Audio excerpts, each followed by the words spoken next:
तेरे चरणारविंद वंशी विभूषित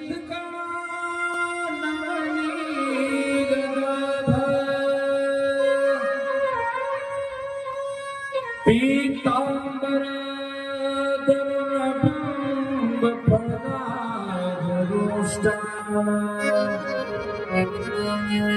पूर्णेन्दु सुंदर मुखादरविंद नेत्रा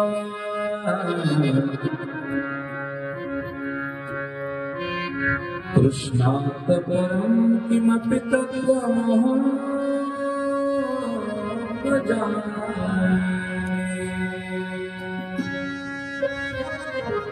राधा मेरी स्वामिनी मैं राधे चुकोदा जन्म जन्म मोह दीजियो श्रीमद्भागवत को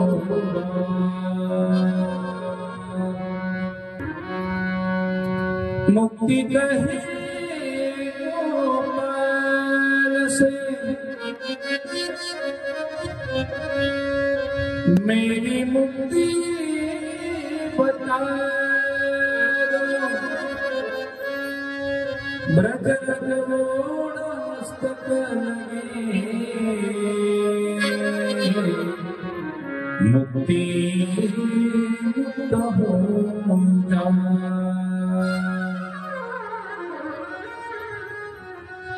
जय जय श्री राधा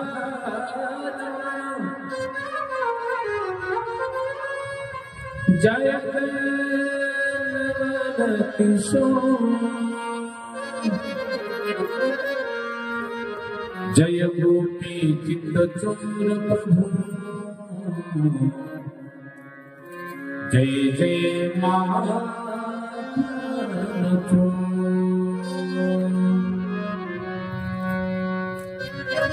राधा राधा रटते जाए भवभा बीत जाए कोटि जन्म की आपदा श्री राधा नाम से जाए।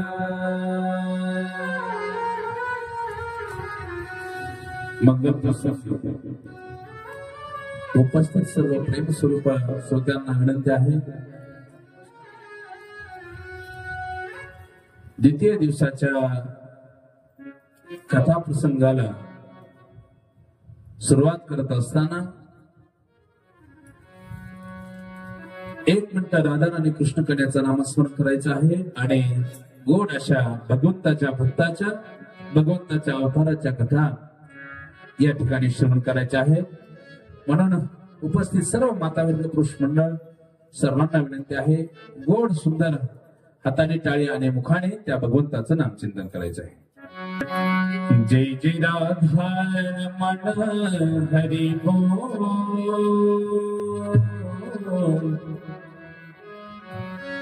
जय जय राधा रमण हरि बोल हरि बोल जय राधा हरि बोल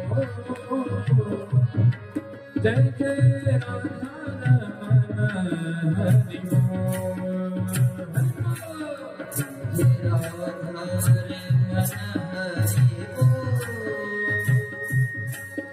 जय जय राधा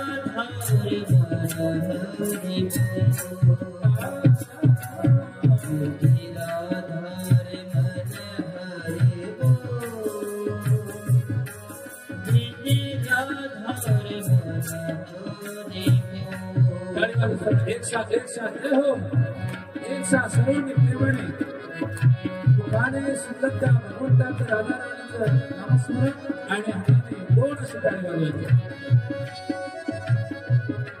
जय जय राधा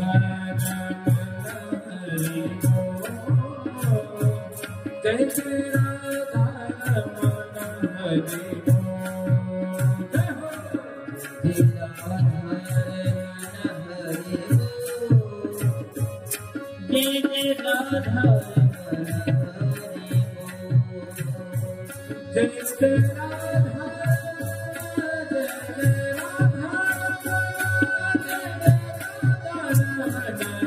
जय जय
राधा रमण हरि बोल।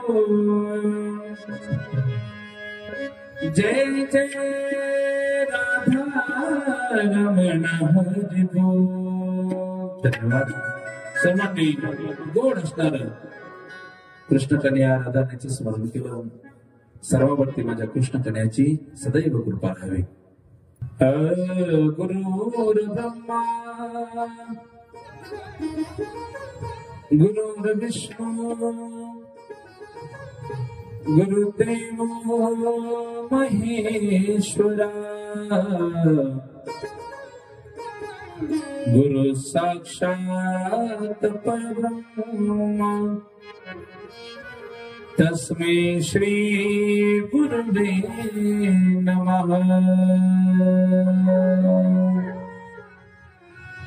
शरण शरण हनुमंता तुम्हारो रामदूता काय भक्तीच्या त्या वाटा मज दाव्या सुभटा। ओ नमोजी अद्या वेद प्रतिपाद्या जय जयाजी सुसंवेद्या आत्मरूपा देवा तुझी गणेशो सकलात्मती प्रकाशो मने निवृत्ति दासो अवधार जो मस्तक ही पायावरी या वारकरी संतांच्या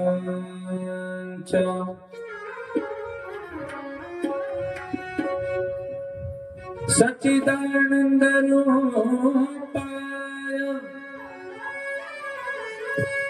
विश्वोत्पत्त्यादिहेतवे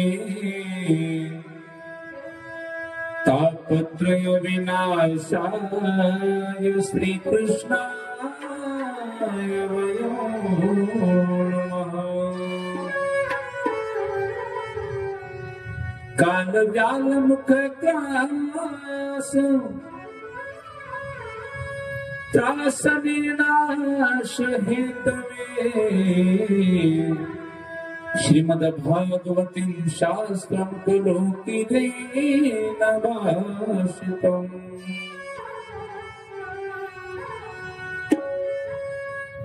परम मंगलमय परात्पर अखिलेश्वर अकारण करुणा वर्णालय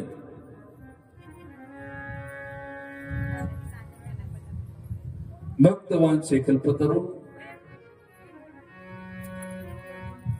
ताडविदित विनंदित पितांबर धरे नंद नंद आनंद कंद गोपाळ ब्रजचंद या लालाचे वाङ्मय प्रतिस्वरूपा श्रीमद भागवत महापुराण कथा सप्ताह श्रवण विधी कुमारे तत्र भाषितः या नियमानुसार आज कथेचा चौथा दिवस ना दुसरा दिवस म्हणजे जागेत तुम्ही सर्व आज द्वितीय दिवसाच्या कथा प्रसंगाला गोड सुरुवात करायची आहे।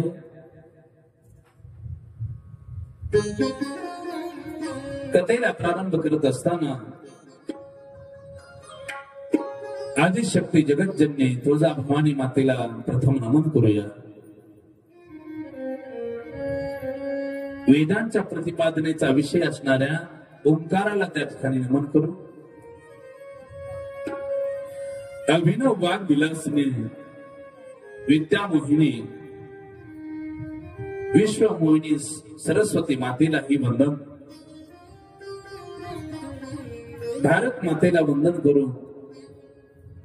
राष्ट्रमाता राजमाता धर्ममाता मासाहेब जिजाऊंना या ठिकाणी नमन करूया। महाराष्ट्राचा अर्धदैवत छत्रपती शिवाजी महाराजांना त्या ठिकाणी नमन। धर्मवीर संभाजी राजांना नमन।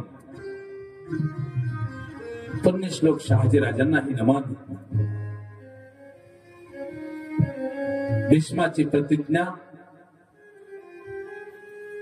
अर्जुनाची एकाग्रता एकलव्याची गुरुभक्ती श्रावणाची मातृभक्ती हरिश्चंद्राची सत्यनिष्ठा इत्यादींच्या ठाई बसलेल्या गुणसंपदेचे दर्शन या मंगलमय अशा श्रीमद भागवत कथेमध्ये होणार आहे। म्हणून विश्वमाऊली ज्ञानेश्वर महाराजांच्या कृपेने त्याचप्रमाणे वारकरी संप्रदायाचा कळस असणाऱ्या तुकोबारायांच्या आशीर्वादाने अखिल संत मांदियाळी या सर्व संतांच्या कृपेने आपल्या बीड नगरीमध्ये राधाकृष्ण नगरी या ठिकाणी सुंदर कृष्ण कथेचं आयोजन आहे।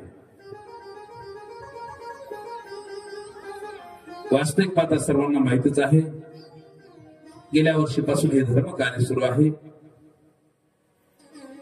आणि या धर्म कार्यामध्ये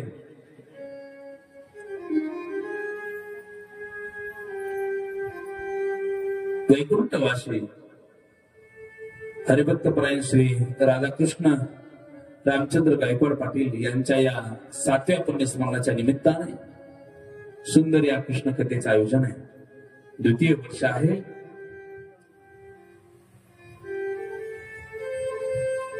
भागवत कथेचंच आयोजन का आहे तर कुठल्याही जीवाचा कोणत्याही मनुष्याचा उद्धार करण्यास कारणीभूत असणारी जर कोणती कथा असेल तर ती कृष्ण कथा आहे. म्हणून करता गायकवाड परिवार या गायकवाड परिवारातील आमच्या भगिनी महाराष्ट्रातील सुप्रसिद्ध कीर्तनकार कथाकार आदरणीय प्रतिभाताई गायकवाड पाटील, त्याचप्रमाणे आदरणीय संजय रामचंद्र गायकवाड पाटील, विजय रामचंद्र गायकवाड पाटील, आमच्या मधुरा नाणे असतील, त्याचप्रमाणे ताईंच्या कुटुंबाला सहकार्य करणारा खंडी परिवार असेल, या सर्वांच्या विशेष अथक परिश्रमामधून सुरू असलेले हे धर्म कार्य आहे. या कथेसाठी गोड सुंदर ज्यांचे साथ आहे असे परम मित्र असणारे आमचे माऊली महाराज, त्याचप्रमाणे आमचे सचिन महाराज गोड यांच्या साथीमध्ये ही कृष्ण कथा सादर होते. सुंदर साऊंड सिस्टीम ज्यांच्या त्यांना मनापासून धन्यवाद. विशेष या राधाकृष्ण नगरी आणि परिसरातील सर्व नगरवासी या ठिकाणी कथेचा लाभ घेतात. गायकवाड परिवाराच्या वतीने सर्वांचे कोटी कोटी त्या ठिकाणी आभार. सगळ्यांना मनापासून धन्यवाद. आणि जास्तीचा वेळ न घालवता, प्रस्तावनेमध्ये वेळ न घालवता आज आपल्याला सुंदर भागवत महापुराणामध्ये प्रथम स्कंदामध्ये प्रवेश करायचा आहे. काल कुठपर्यंत आलतो आपण? हे जे कथेला होते त्यांनाच माहिती आहे. जे आज नवीनच आले असतील त्यांना माहित नाही काल काय झालं असेल म्हणून. पण काल आपण सुंदर कथेचं माहिती पाहत होतो. वास्तविक पाहता तुम्हाला सर्वांना माहित आहे काय आहे भागवत महापुराण. तर भागवत महापुराण म्हणजे साक्षात श्रीकृष्ण कन्हैया आहे. कालच तुम्हाला मी सांगितलं सर्व पुराणांचा राजा म्हणजेच भागवत महापुराण आहे. भागवत रूपी ज्ञान गंगा वाहत वाहत आपल्या बीड नगरीमध्ये या राधाकृष्ण नगरीमध्ये आली.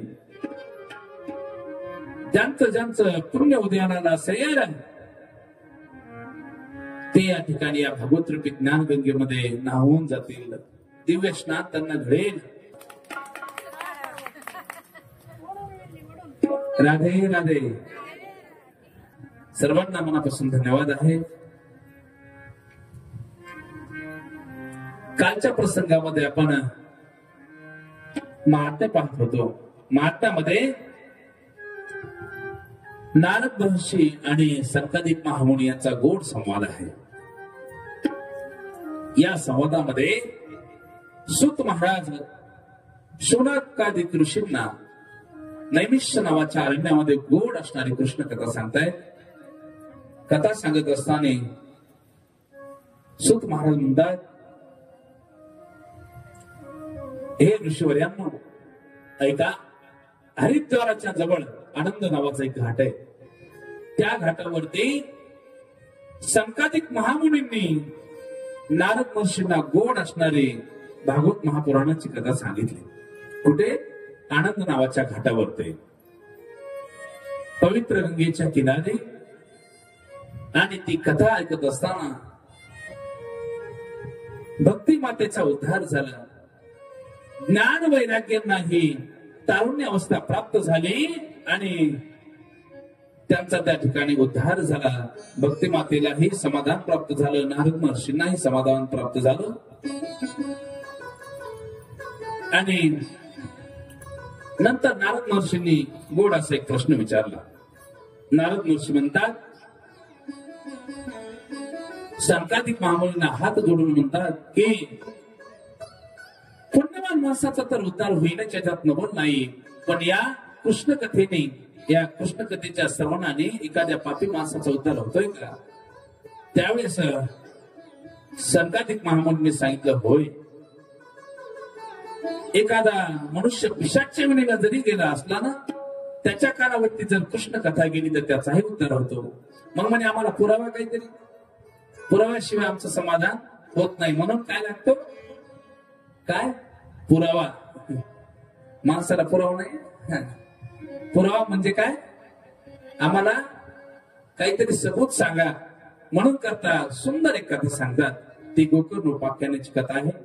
आपण 5 मिनिटात थोडक्यात बघूया. सविस्तर जास्त वेळ या कथेला आपल्याला घालायचा नाही, कारण सर्वांना ती कथा माहिती आहे. सांगू लागले गोकर्ण उपाख्यान. ऐका नारद महर्षी,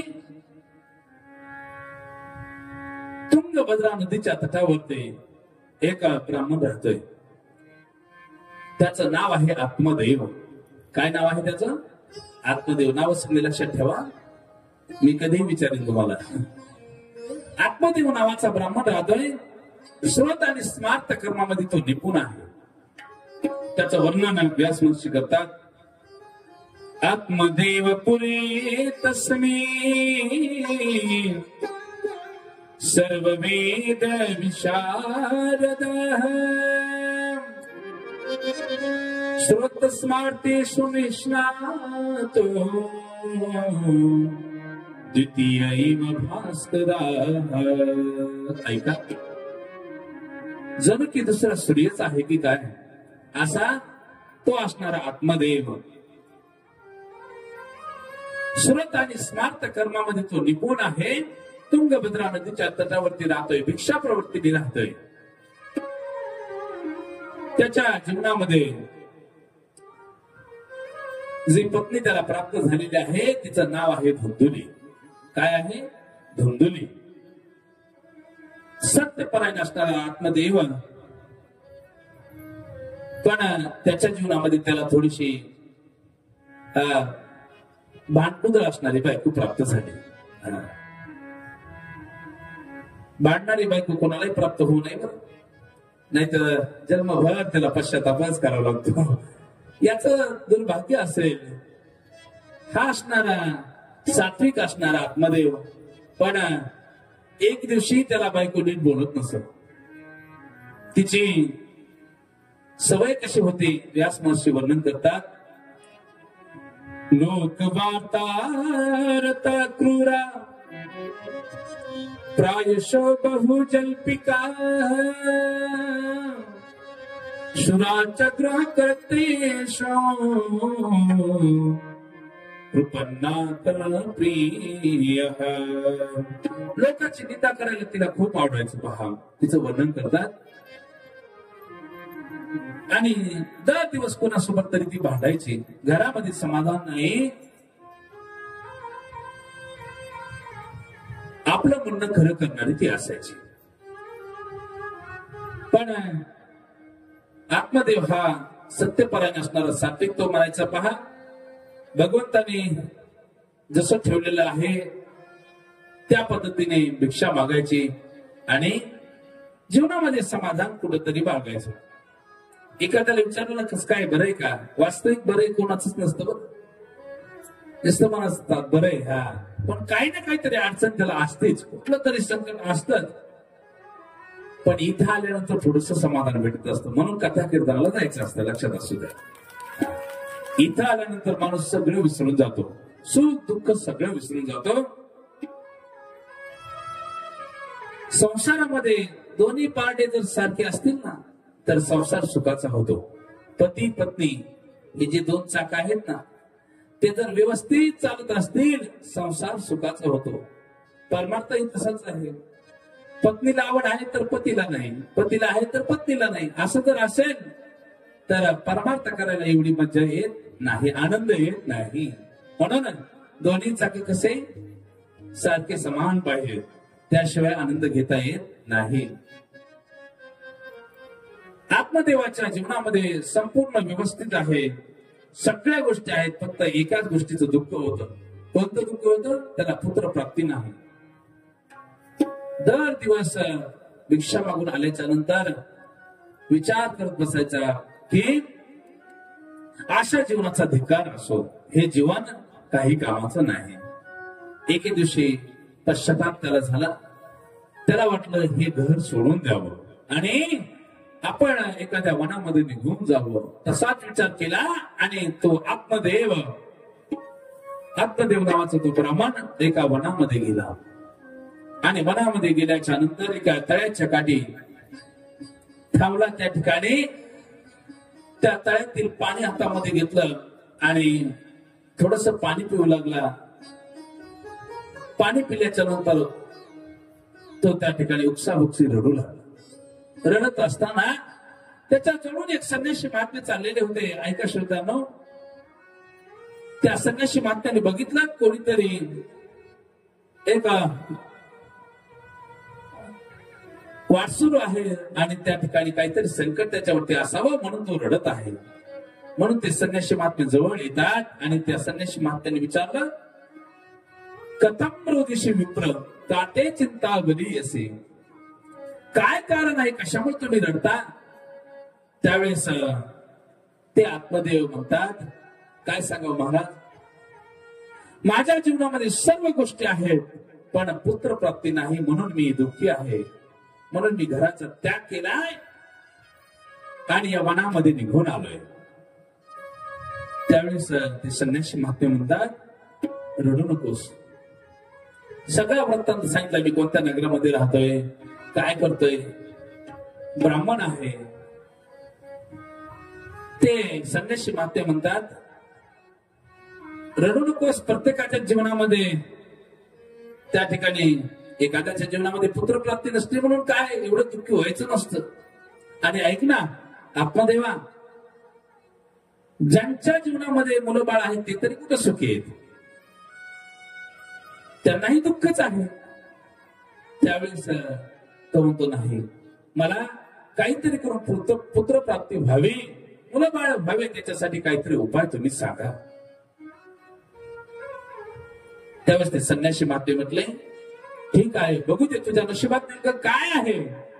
संत होते बरं ते संन्यासी महात्मे म्हणतात, त्यांनी डोळे झाकले आणि डोळे झाकल्याच्या नंतर 5 मिनिटं स्तब्ध झाले. पुन्हा डोळे उघडले आणि म्हणतात, ऐक आत्मदेवा, अरे याच जन्मात नाही तर पुढील 7 जन्मामध्ये पण तुला पुत्रप्राप्ती होणार नाही. असं कोणतं पाप केलंय मी की मला 7 जन्मामध्ये पुत्रप्राप्ती नाही? जास्तीच तो रडू लागला. याच जन्मात, मनुष्य जन्मामध्येच मला त्या ठिकाणी ब्राह्मण कुळामध्ये माझा जन्म झालाय आणि मला पुत्रप्राप्ती नाही म्हणून मला एवढं दुःख आहे. पुढे 7 जन्मामध्ये जर मला पुत्रप्राप्ती होत नसेल तर या जीवनाचा काही उपयोग नाही. आता याच ठिकाणी मी प्राण अर्पण करणार. त्यांचे चरण धरले त्या संन्यासी महात्म्यांचे आणि तो आत्मदेव म्हणू लागला, जर तुम्ही मला पुत्रप्राप्तीचा उपाय नाही सांगितला तर मी लगेच प्राण देऊन टाकणार आणि या प्राण देऊन टाकल्याच्या नंतर सर्व याचं पातक तुम्हाला लागणार. संन्यासी महात्मे म्हटले, चांगल्या रस्त्याने मी चाललो होतो, उगाच आडवा रस्ता केला, याच्याकडे आलो. याचा माझा काही संबंध नाही, याची माझी ओळखही नाही. याच्या नशिबात नेमकं काय हे सांगितल्यामुळे हे माझ्यावरती आलं की काय संकट.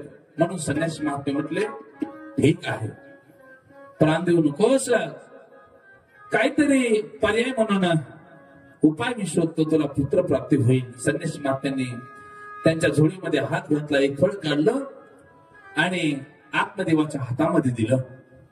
आत्मदेवाला सांगितलं, हे फळ घेऊन जा, तुझ्या पत्नीच्या हातामध्ये दे, तिला प्राशन करायचं सांग. 1 वर्ष सत्य, तप, दया, पावित्र्य हे व्रत त्या ठिकाणी पाळायचं, तुला सुंदर त्या ठिकाणी बालक होईल. संन्यासी महात्म्यांचं पुन्हा दर्शन त्यांनी घेतलं. आता या ठिकाणी 2 अर्थ सांगितले बरं. ते फळ म्हणजे त्या संत महात्म्यांनी, संन्यासी महात्म्यांनी आशीर्वाद दिला होता. काही जण म्हणतील की महाराज आत्ताच त्यांनी सांगितलं 7 जन्मामध्ये पुत्रप्राप्ती होणार नाही आणि लगेच कसं काय सांगतात की पुत्रप्राप्ती होईल. तर त्या संतांकडे एवढी ताकद आहे, एवढी शक्ती आहे, एवढे महान संत आहेत की भाग्य विद्यार्थ्याने जे लिहिलेलं आहे ना, जर भगवंताने एखाद्याच्या नशिबात जर दुःख लिहिलं असेल आणि संतांची भेट जर त्या माणसाला झाली आणि संतांची कृपा जर त्याच्यावरती झाली तर संत महात्मे दुःख पुसून सुख पण लिहू शकतात, एवढी महानता त्या संताकडे आहे. मग त्या संन्यासी महात्म्याने सांगितलं, जा.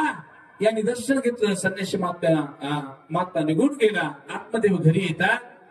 दुंदुनी नावाच्या पत्नीच्या हातामध्ये ते फळ देतात. तिला संपूर्ण गोष्टी सांगितल्या, हे फळ प्राशन करायचं. ती म्हटली ठीक आहे. आत्मदेव आपली दिनचर्या करण्यासाठी निघून जातात. तिला चिंता लागली, आता हे फळ मी खाल्ल्याच्या नंतर माझ्या पोटामध्ये बाळ वाढणार, नंतर माझ्या पोटाचा आकार मोठा होणार, मला तर सवय दर दिवस भांडायची. माझ्या घरी जर एखादी चोरी झाली, काही चोर जर माझ्या घरी चोरी करण्यासाठी आले तर त्यांच्यासोबत मी मुकाबला करू शकत नाही. वेगवेगळे खूप विचार येऊ लागले तिच्या मनामध्ये. मातांनो, खरं सांगा, खूप दिवसांनी पुत्र प्राप्ती होणार आहे म्हणण्यात किती समाधान व्हायला पाहिजे होतं, पण समाधान झालं नाही. ती वाईट विचार तिच्या मनामध्ये येऊ लागले. ती म्हटली, मी हे फळ खाणार नाही. त्याच दिवशी तिची बहीण तिच्याकडे आली होती. तिच्या बहिणीला सगळा वृत्तांत सांगितला. ती बहीण म्हटली, चिंता करू नकोस, माझ्या पण पोटामध्ये एक बाळ वाढतंय. पहिले 2-4 लेकरं आहेत मला. हे बाळ मी प्रसूत झाल्यानंतर मी तुला देऊन टाकेन. मग ती म्हणते, या फळाचं नेमकं करायचं काय? पतीला तर खोटं बोलायला जमणार नाही. ती म्हटली, काय कर, समोरची गाय आहे ना, त्या गायीला त्या ठिकाणी हे फळ खाण्यासाठी टाक. आता ऐका, त्या गायीला पण खूप दिवस झालं त्या ठिकाणी वासरू होत नव्हतं, महाराज, बाळ होत नव्हतं, वृक्ष वेणीलाही फळ फुलं येत नव्हते. पण आता गायीला त्या ठिकाणी ते फळ त्या ठिकाणी खाऊ घातल्याच्या नंतर गायीच्या पोटामध्ये सुंदर एक बाळ वाढू लागलं. आणि नंतर प्रातःकाळी सकाळी आत्मदेवाने विचारलं, धुंदुली, मी दिलेला जो साधू महाराजांनी मला जो प्रसाद दिला होता तो मी तुला दिलेला तू फळ ते खाल्लंस का? होय, मी खाल्लं. मग आता काय वाटतंय तुला? म्हणे, माझ्या पोटामध्ये सुंदर एक बाळ वाटतंय असं मला जाणवतंय. खोटं बोलली बरं का पतीला खोटं बोलल्याच्या नंतर पश्चाताप करावा लागतो आणि त्या स्त्रीला कधीही समाधान प्राप्त होत नाही. बोला राधे राधे. म्हणून आपल्या पतीला दर दिवस खरंच बोलायचं, खोटं कुणी बोलायचं नाही. हे फक्त ऐकायचं. असं कधी होतं का? नाही. आता मला खरंच सांगा, घरी गेल्याच्या नंतर तुमच्या पतीने विचारलं, खरं सांग बरं, तुझ्यापाशी किती पैसे आहेत आणि कुठे ठेवले आहेत? तुम्ही खरं सांगताल? नाही, कोणी खरं सांगत नाही. पण ऐका, पतिराजाला खरं बोलायचं हे भागवतशास्त्र सांगतंय. तेव्हा हिने सांगितलं की दिवसामागून दिवस गेल्याच्या नंतर मी एक दिवस प्रसूत होईल. माझ्या पतीला मी सगळा वृत्तांत सांगते. मला बाळ झाल्याच्या नंतर माझ्या पतीला काही सोन्याच्या मुहूर्त होऊ दे, म्हणजे ते पण कुठलीही त्या ठिकाणी अडचण येऊ देणार नाही. ठीक आहे म्हटली. दिवसामागून दिवस त्या ठिकाणी जात आहेत. 9 महिने 9 दिवस झाले आणि एक दिवशीचा प्रसंग आहे की सुंदर त्या ठिकाणी त्या असणाऱ्या तिच्या बहिणीला पुत्र प्राप्ती झाली. रात्रीच्या समयाला तिच्या बहिणीने धुंदुलीच्या हातामध्ये ते बाळ आणून दिलं आणि बाळ आणून दिल्याच्या नंतर प्राप्तकाळी सकाळी काही सेवकांनी सांगितलं आत्मदेवाला, तुमच्या वाड्यामध्ये तुम्हाला पुत्र प्राप्ती झालेली. एवढा आनंद झाला आत्मदेवाला. आत्मदेवाने संपूर्ण त्या ठिकाणी आपल्या नगरामध्ये ब्राह्मणांना त्या ठिकाणी गायी दान दिल्या. जेवढे नगरवासी होते सगळ्यांना त्या ठिकाणी पेढे वाटले, धनद्रव्य सगळ्यांना त्या ठिकाणी वाटप केले. वाद्य वृंद त्या ठिकाणी वाद्य वाजवू लागले. खूप आनंदी आनंद झाला.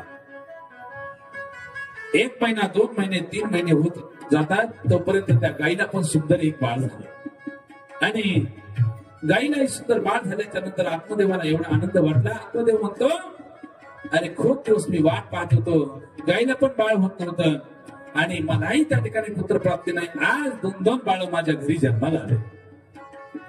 ब्रह्मवृंदाला त्यांनी बोलून घेतला आणि ब्रह्मवृंदानं सांगितलं की आज माझ्या बाळाचा नामकरण विधी त्या ठिकाणी पार पाडायचा आहे. सर्व ब्राह्मण त्या ठिकाणी आत्मदेवाच्या राजवाड्यावरती येतात आणि आल्याच्या नंतर सगळे ब्राह्मण म्हटले, अगोदर आपण काय करू, त्या ठिकाणी गाईच्या बाळाचं नामकरण विधी करू आणि नंतर त्या ठिकाणी तुमच्या बाळाचं नाव ठेवू. त्यावेळेस आतमध्ये म्हणतात ठीक आहे, कारण गाईचं बाळ ते पण माझंच बाळ आहे. तेव्हा त्या गाईने सुंदर ज्या बाळाला जन्म दिला होता ते सर्व ब्राह्मण त्या बाळाच्या जवळ जातात आणि गाईचं बाळ बघतात. एवढं सुकुमार होतं महाराज, एवढं सुंदर होतं. सुंदर गाईसारखे त्या ठिकाणी कान होते आणि संपूर्ण शरीर मनुष्याकृती होतं. गाईसारखे कान होते म्हणून सर्व ब्राह्मणांनी त्याचं नाव गोकर्ण असं ठेवलं. गोकर्ण भगवान की जय. सुंदर गोकर्ण असं नाव त्या गाईच्या बाळाचं ठेवल्यानंतर त्या असणाऱ्या धुंदुलीला राग आला. धुंदुली म्हणते, माझ्या बाळाचा जन्म अगोदर झाला, गाईच्या बाळाचा नंतर जन्म झाला, तरी याने अगोदर त्या गाईच्याच बाळाचं नाव ठेवलं म्हणून तिला राग आला. आत्मदेव म्हणतात, माझ्या बायकोचा पहारा, माझ्या पत्नीचा पहारा चढलेला आहे, लवकर काय करा, तुम्ही त्या बाळाजवळ जा आणि त्या बाळाचं, माझ्या बाळाचं नामकरण त्या ठिकाणी पार पाडा. सगळे ब्राह्मण त्या ठिकाणी जवळ जातात. त्यावेळेस ही धुंदुली म्हणते, आता काही उपयोग नाही, या बाळाचं नाव मीच ठेवणार, कारण 9 महिने 9 दिवस याला पोटामध्ये मी बाळगलेलं आहे, म्हणून माझ्या बाळाचं नाव मीच ठेवणार. ठीक आहे. ब्राह्मण म्हटले, ही खूप भांडकुदळ बाई आहे, हिच्या आपण नादी लागायचं नाही. ती म्हटली, माझं नाव धुंदुली आणि या बाळाचं नाव धुंदुकारी मी असं ठेवलंय. धुंदुकारी म्हटल्याबरोबर सगळ्यांना ते मान्य करावं लागलं, कारण तिने स्वतःच त्या ठिकाणी बाळाचं नाव ठेवलेलं आहे. धुंदुकारी असं नाव ठेवलं. ब्राह्मण सगळे निघून गेले. आता हे दोन्ही बाळ लहानाचे मोठे होतात. धुंदुकारी महाखल निघला, मद्यपान सेवन करायचा, मांस भक्षण करायचा आणि आई वडिलांना खूप त्रास द्यायचा. आणि गोकर्ण जो होता ना, सात्विक सत्यपरायण तो निघला. लहानपणीच भगवंताची पूजा करायची, भगवंताचं नाव त्याच्या मुखामध्ये, दिव्य असा पंडित ज्ञानी तो बनला. ब्राह्मणाचे जे कर्म असतात तो संपूर्ण करायचा. गायत्री मंत्राचा दर दिवस तो जप करायचा. एके दिवशी या धुंदुकारीने त्या ठिकाणी आपल्या वडिलांना विचारलं, सांगा जेवढं काही धन द्रव्य आहे, संपत्ती कुठे कोणत्या संदूक मध्ये तुम्ही ठेवलेले आहे, तो धनाचा साठा कुठं आहे मला सांगा, नसता मी तुम्हाला त्या ठिकाणी मारून टाकेल. असं म्हटल्याबरोबर आत्मदेवाला दुःख वाटलं आणि दोन्ही डोळ्यातून अश्रूच्या धारा त्या ठिकाणी येऊ लागल्या. आत्मदेव रडू लागला. तेवढ्यात गोकर्ण नावाचा मुलगा जवळ येतो आणि गोकर्ण म्हणतो, पिताश्री काय झालं तुम्हाला रडायला? अरे बाळा, काय सांगावं, मला पुत्र प्राप्ती व्हावी म्हणून मी वनामध्ये गेलो होतो. संन्यासी महात्म्यांनी तरी मला सांगितलं होतं, ज्यांना मुलं बाळ आहेत ते पण सुखी नाहीत, याची अनुभूती मला आज आली. हा असणारा धुंदुकारी नाही त्या शब्दामध्ये मला बोलतो, मद्यपानीच काय सेवन करतो, मांस भक्षण करतो, काय करावं समजा ना मला. त्यावेळेस गोकर्ण महान ज्ञानी असणारा पुत्र म्हणतो, पिताश्री तुम्ही काय करा, आताच्या आता घराचा त्याग करा आणि जंगलामध्ये निघून जा. त्या ठिकाणी भगवंताच्या दशमस्कंदाचं अध्ययन करा आणि हा देह त्या ठिकाणी भगवंताला अर्पण करून टाका. गोकर्णाने दिव्य जो उपदेश आपल्या पिताश्रींना केला होता मातांनो, त्याला गोकर्ण गीता असं म्हणतात. 3 श्लोकामध्ये दिव्य असा उपदेश केला आणि उपदेश केल्याच्या नंतर आतमध्ये वनामध्ये निघून जातात आणि सुंदर त्या ठिकाणी भगवंताचं नामचिंतन करत करत, दशम स्कंदाचा पाठ करत करत आपला देह भगवंताला अर्पण करतात. गोपाल कृष्ण भगवान की जय. आता घरामध्ये फक्त 3च व्यक्ती राहिल्या. कोण? धुंदुली, धुंदुकारी आणि गोकर्ण. धुंदुकारीने पुन्हा त्या ठिकाणी वडील आपल्या घरातून निघून गेल्याच्या नंतर आईला पण त्रास द्यायला सुरुवात केली. सांग आई, माझ्या वडिलांनी संपूर्ण धन कुठे ठेवलेलं आहे, नसता मी तुला मारून टाकेल. हे शब्द तिने ऐकले. ती पण घराच्या बाहेर गेली. एका विहिरीमध्ये तिने उडी टाकली आणि तिने पण आपला देह त्या ठिकाणी भगवंताला अर्पण करून टाकला. आता घरामध्ये फक्त दोघे जणच राहिले, गोकर्ण आणि धुंदुकारी. एके दिवशी गोकर्णाला सहज मनामध्ये विचार आला, अशा घरामध्ये राहून काही उपयोग नाही. ज्या घरामध्ये संत भजन नाही, संत पूजन नाही, भजन नाही, कथा नाही, कीर्तन नाही, अशा घरामध्ये मला राहायचं नाही. गोकर्ण म्हणतात, हे धुंदुकारी दादा, मी पण तीर्थयात्रा करायला निघून चाललोय. धुंदुकारीला आनंद वाटला, आता घरामध्ये मी एकटाच राजा आणि आता मला कोणाचाही भय नाही. गोकर्ण तीर्थयात्रा करण्यासाठी निघून जातात. इकडे या धुंदुकारीला पुन्हा वेशाची संगत लागते. नंतर वेशाची संगत लागल्याच्या नंतर अनेक ठिकाणी हा चोरी लबाडी करू लागला. एके दिवशी एका राजाच्या घरीच याने खूप मोठा डाका टाकला. त्या राजाला माहित झालं आपल्या घरी कोणीतरी डाका टाकलेला आहे. रात्रीच्या समयाला 5 वेशांना या वाटलं की या धुंदुकारीने राजाच्याच घरची चोरी केलेली आहे. उद्याच्याला या राजाला असणाऱ्या धुंदुकारीला राजाने जर सुळावर जर दिलं तर आपल्यालाही त्या ठिकाणी त्याच्या सोबत सुळावरती जावं लागेल. 5 वेशांनी विचार केला, याला आज मारून टाकायचं. रात्रीच्या समयाला धुंदुकारीला मदिरा म्हणजेच मद्यपान दारू पाजली. एका मोठ्या काटाला त्याला दोरीने बांधलं आणि दोरीने त्याला त्या ठिकाणी नांड्याला बांधल्याच्या नंतर त्याला फाशी देऊ लागले. पण त्याला काही त्या ठिकाणी फाशी बसेना, लोक काय तो मरेना, काय करावं समजेना. या 5 वेशांनी एका टोपलीमध्ये खूप मोठा इस्तो घेतला, त्याच्या मुखावरती टाकला आणि तडफड तडफड तडफड तडफड करत करत तो धुंदुकारी त्या ठिकाणी मरण पावला. 5 वेशांनी त्याच ठिकाणी खड्डा खाल्ला, त्या ठिकाणी त्याला पुरून टाकलं. 5 वेशा रात्रीच्या समयालाच निघून गेल्या. प्रातःकाळी सकाळी गावामध्ये संपूर्ण ही माहिती माहीत झाली. पण त्या वेशाही त्या ठिकाणी त्यांना सापडल्या नाही. उडत उडत ही बातमी गोकर्णाच्या कानावरती तीर्थयात्रा करत असताना गोकर्णाला माहीत झाली. गोकर्णाला माहीत झालं आपले पिताश्री निघून गेले, आपली आई पण निघून गेली आणि जो भाऊ होता हा पण मरण पावलेला आहे. त्यांनी त्यांच्या तिघाच्याही नावे तीर्थयात्रा करत असताना अनेक ठिकाणी पितृतर्पण केलं, पिंडदान केलं. भावाच्या नावाने, आईच्या नावाने, वडिलांच्या नावाने पिंडदान करावं लागतं बरं. जे कोणी काशीला जातात, गयेला जातात, प्रयागला जातात, त्या ठिकाणी पिंडदान विधी होतो. कशासाठी पिंडदान विधी करावा लागतो?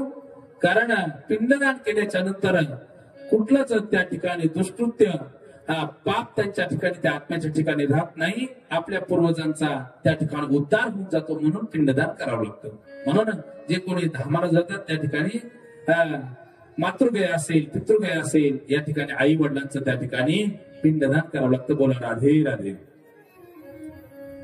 तेव्हा गोकर्ण पुन्हा तीर्थयात्रा करून आपल्या गावामध्ये येतो. गावामध्ये आल्याच्या नंतर आपल्या राजवाड्याच्या ठिकाणी गेल्याच्या नंतर त्याच्या कानावरती वेगवेगळे आवाज येऊ लागले. हत्तीचा आवाज येऊ लागला, सिंहाचा आवाज येऊ लागला, वेगवेगळ्या प्राण्यांचे आवाज येऊ लागले. कोण आहेस तू सांग. यांनी त्या ठिकाणी गयेवरून काशीवरून आणलेलं पाणी हातामध्ये अभिमंत्रित केलं. ज्या दिशेने आवाज येईल त्या दिशेने पाणी असं फेकल्यानंतर ऐका, त्या असणाऱ्या गोकर्णाचा भाऊ कोण? धुंदुकारी पिशाच चेवणीमध्ये गेला होता. तोच बोलू लागला, दादा मीच आहे तुझा भाऊ. धुंदुकारी बोलतोय, मी पिशाच चेवणीमध्ये गेलो. त्याच गोकर्ण म्हणतात, दादा तू पिशाच चेवणीमध्ये कशामुळे गेला? त्यावेळेस धुंदुकारी म्हणतो, तुला माहितीये दादा, मी मद्यपान सेवन करायचो, मांस भक्षण करायचो, वडिलांना खूप त्रास दिला, आईलाही खूप त्रास दिला. मला 5 वेशाची संगत लागली आणि त्या 5 वेशांनी मला मारून टाकलं. मी पापी आहे, खूप पापी आहे. या जगातला 1 नंबरचा पापी मी आहे. म्हणून मी पिशाच चेवणीमध्ये गेलो. पण दादा तुला हात जोडून विनंती करतोय की माझा उद्धार तू कर. ठीक आहे असं म्हणून गोकर्णाने विचार केला, अरे याच्या नावे, आई वडिलांच्या नावे मी अनेक ठिकाणी पिंडदान केलं, तरी याचा उद्धार कस काय झाला नसेल? प्राप्त काळी सकाळी गोकर्ण उठले, गावात काही ज्ञानी माणसानं सांगितलं का माझ्या भावाचा उद्धार झाला नसेल? त्यावेळेस एका ब्राह्मणाने सांगितलं सूर्यदेवाची आराधना करा. सूर्यदेवाची आराधना केल्याच्या नंतर आकाशवाणीद्वारे सूर्यदेवाने सांगितलं तुझ्या भावाचा सहजासहजी उद्धार होणार नाही. याच्यासाठी तुला खूप सुंदर त्या ठिकाणी भागवत कथेचं आयोजन करावं लागेल. भागवत महापुराण ग्रंथाचं त्या ठिकाणी आयोजन करावं लागेल आणि साप्ताहिक असणारी 7 दिवसाची कथा झाल्याच्या नंतर 7व्या दिवशी तुझ्या भावाचा उद्धार होईल. आकाशवाणी बंद झाली. नंतर गोकर्णाने सर्व ग्रामस्थ मंडळीला सगळ्यांना त्या ठिकाणी माहिती सांगितली आणि सुंदर कथेचं आयोजन केलं. कथेचं आयोजन केलं, सगळ्यांना निमंत्रित केलं आणि सुंदर मंडप दिलेला आहे. खूप सुंदर आसन तयार केलं. भागवत महापुराण ग्रंथ त्या ठिकाणी समोर मांडलेला आहे. प्रथम दिवसाची कथा सुरू झाली आणि त्या कथेच्या मंडपामध्ये एक सप्तगाठीची वेळूची काठी होती. पहा, त्याला तुम्ही बांबू म्हणता, कुणी वेळू म्हणतो. सप्तगाठीची अशी वेळूची काठी, त्या काठीमध्ये त्याचा भाऊ पिशाच योनीमध्ये गेलेला धुंदुकारी त्या काठीमध्ये आला आणि पहिल्या दिवसाची गोड असणारी सुंदर कथा संपली. शेवटी नामगजर केला. कुंडली कवळदार विठ्ठल श्री ज्ञानदेव तुकाराम गोपाल कृष्ण भगवान की जय. शेवटी जय म्हटल्याबरोबर जी 7 गाठीची असणारी काठी होती ती पहिली गाठ फटदिशीने फुटून गेली. दुसऱ्या दिवशी दुसरी गाठ फटदिशीने फुटून गेली. तिसऱ्या दिवशी तिसरी, चौथ्या दिवशी चौथी, 5व्या दिवशी 5वी, 6व्या दिवशी 6वी आणि सांगतेच्या दिवशी 7वी गाठ त्या ठिकाणी त्या वेळूची फटदिशीने फुटल्याबरोबर सुंदर त्या ठिकाणी मनुष्याकृती शरीर धारण केलेला तो धुंदुकारी समोर प्रगट झाला. हात जोडले आणि सांगितलं दादा तुझ्यामुळे आज माझा उद्धार झाला. तेवढ्यामध्ये भगवंताचं एक विमान आलं मातांनो. त्या विमानामध्ये भगवंताच्या पार्षदांनी धुंदुकारीला बसवलं आणि भगवंताच्या धामाला घेऊन जात असताना गोकर्णाने सांगितलं थांबा. भगवंताच्या दूताला सांगितलं थांबा, याला तर मला एकट्याला नेता येणार नाही. भगवंताचे दूत म्हटले भगवंताच्या आमच्या स्वामीच्या धामाला येण्यास पात्र फक्त एकटाच आहे. गोकर्णाने सांगितलं आणि या उत्तम नावाच्या नगरातील या नदीच्या तटावरील जेवढे काही ग्रामस्थ मंडळी सगळ्यांनाच मी कथा सांगितली, सगळ्यांनीच ऐकली, सगळ्यांचाच उद्धार व्हायला पाहिजे. त्या भगवंताचे दूत म्हटले एकाग्रतेने कथा फक्त या वेळूच्या काठीमध्ये थांबवून फक्त धुंदुकारीने एकाग्रतेने कथा ऐकली. बाकी कोणी 1 दिवस ऐकली, कोणी 5 दिवस ऐकली, कोणी 6 दिवस ऐकली, कोणी कथा सुरू झाल्याच्या नंतर अर्ध्या तासाने आलं, कोणी त्या ठिकाणी कथा संपायच्या अगोदरच निघून गेलं. अशी कथा ऐकल्यानंतर आमच्या विमानामध्ये त्यांना बसता येत नाही. सगळ्यांनी डोक्याला हात लावला. म्हणे काय खूप मोठी संधी आली होती. आपणही भगवंताच्या विमानामध्ये बसलो असतो, भगवंताच्या धामाला निघून गेला असतो. भगवंताच्या धामाला धुंदुकारे निघून जातात. गोकर्णाने सगळ्यांना माहिती सांगितली सगळ्यांचा उद्धार करून घ्यायचा असेल तर आता श्रावण मास जवळ आलेला आहे. म्हणून किती दिवसांनी श्रावण मास आहे? किती दिवसांनी? आता 2 दिवस बाकी आहे. 2 दिवसांनी लगेच श्रावण मास सुरू होत आहे. त्या श्रावण मासामध्ये सुंदर आपण कृष्ण कथेचं आयोजन करू. आपल्या पण कथेमध्ये श्रावण मास आणि आषाढ मास दोन्ही आलेले आहे. किती योगायोग पहा, छान. श्रावण मासामध्ये कथेचं नियोजन करू, पण त्यावेळेस हलगर्जीपणा कोणी करायचा नाही. 7 दिवस व्यवस्थित कथा ऐकायची आणि 7व्या दिवशी नक्कीच भगवंताचं विमान आपल्याला नेण्यासाठी येईल. सगळ्यांना सूचना दिली. श्रावण मासामध्ये खूप सुंदर नियोजन केलं कथेचं आणि सुंदर 7 दिवसाची कथा गोकर्णाने सांगितली. त्यावेळेस आंधळे पांगळे जेवढे काही पशु पक्षी होते सगळे कथा ऐकायला त्या तुंगभद्रा नदीच्या तटावरती आले. उत्तम नावाच्या नगरामध्ये सर्व लोक कथा ऐकण्यासाठी आले. 7 दिवसाची कथा सुंदर त्या ठिकाणी पार पडली. आणि सांगतेच्या दिवशी त्या उत्तम नावाच्या नगरामध्ये 1 नाही 2 नाही 3 नाही हजारो भगवंताचे विमान त्या ठिकाणी सगळ्या भक्तांना नेण्यासाठी आले. सगळेजण त्या विमानामध्ये बसतात. गोकर्णा सहित सर्वजण भगवंताच्या धामाला निघून जातात.